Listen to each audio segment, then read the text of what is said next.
On a number of levels, congratulations. I think you've obviously suffered from a major traumatic event last night, for which your deepest sympathies. But you were able to stand up there and deliver at a very, very high level. So that's the mark of a true professional. So bravo. I think you've got something with this, as you've already demonstrated. I love the niche market. You might want to take a look at the classical market as well, which is another niche market with very similar percentage of the market.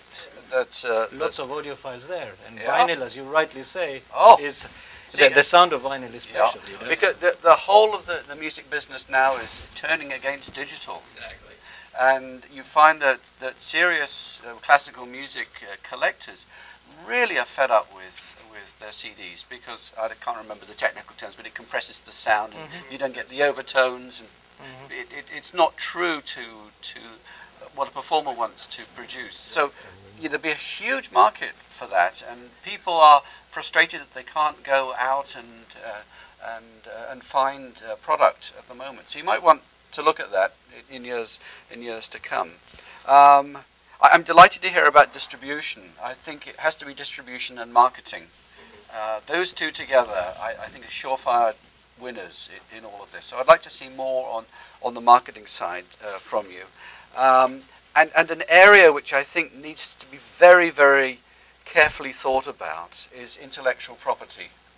And you make some fairly, what I would consider, sweeping statements here, which is basically demonstrating your confidence and your conviction that you can provide all these things and deliver them.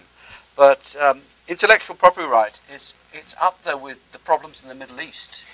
I mean, it's extraordinary. It's an absolute minefield, and I would like to know that you are getting proper professional legal advice over that, so that you don't trip yourself up 10 years from now because you didn't have a chance to really look into things in the detail that you should have at the time of startup.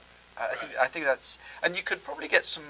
You're very convincing, so you can probably get some pro bono work we do out have there. A lawyer, an in-house lawyer for the label. You do? Actually, we already had a situation where we were going to license this one band's record, and we got a cease and desist from the manager because the label had given it to us, but without having the rights to give it to us. Like, the guy was just trying to make money. And once we found that out, like, we're not in this for the money, pretty much. You know, we're trying to run a scrupulous business that actually gives back to the artists and the community.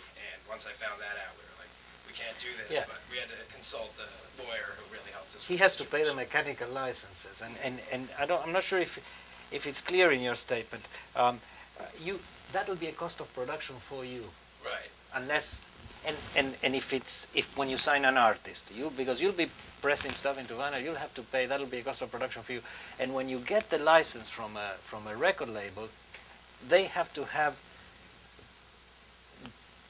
an agreement with you about payment of those mechanicals, perhaps to the label, such that they can pay to Harry Fox. Right. So it's important that you understand that, because that's going to be a cost of production. No, definitely. Okay. Yeah. But my point is, get it right now, because let's say this all takes off and you're very successful. You could find yourself torpedoed at some later stage because you didn't set it up properly at the startup time. Yeah, that's definitely the main goal. Yeah, great. David? Yeah, first of all, congratulations. I think it's great that you're out there doing it, and that's a big part of starting a business, like Mark said, is, getting going and actually doing it. Some people don't even bother with the business plan. They just do it. If they find a customer, they're in business, and they're out there. So that's great. I had a question, or I guess maybe I have to question the niche. If the niche is too small, and not just the heavy metal, but heavy metal numbered. They sound like they were numbered. Well, I mean, we usually limit the copies to 500, that's or whatever. It is small. I mean, we're starting small. That's why I do want to expand into digital distribution as well. And also, put out more records, and start a subscription service. But because it's small, I think it's like I've already seen success with it, and I know the fan base of the collectors who need there's people who even buy every color for one album. You can put it out in 4 colors, and one fan will buy all 4 or something. So they're pretty much guaranteed to sell out. We want to keep it we want to bring back a reason to buy a physical copy of an album, you know, something that you can hold in your hand and enjoy. And that's pretty much what we're offering. If they want to download it, that's fine. That's not our market, but we've already seen it. Even the label I work at, vinyl sales are like through the roof. Like, it's unbelievable. And a lot of it has to do with just the limited availability of it. And, you know, like the hardcore fans of the band would prefer to own the vinyl than they would the CD.